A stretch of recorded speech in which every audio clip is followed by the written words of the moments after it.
Samantala, 10 bahay nagliyab sa Caloocan City. Kumusta na kaya ito? Nagbabalik Abante reporter Janse Makahilas. Abante Radyo Live Report. Janse, saan yan at ano nangyari na?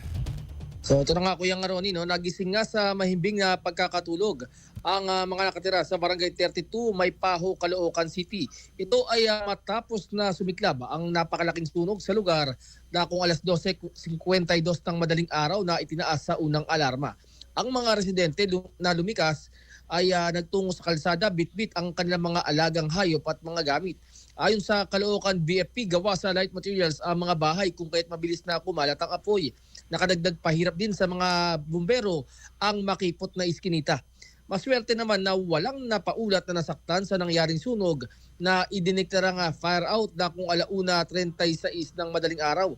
Aabot sa 10 bahay ang natupok ng apoy habang 20 pamilya naman ang apektado na manunuluyan ngayon sa evacuation center. Ako si Janze Makahilas, Abante.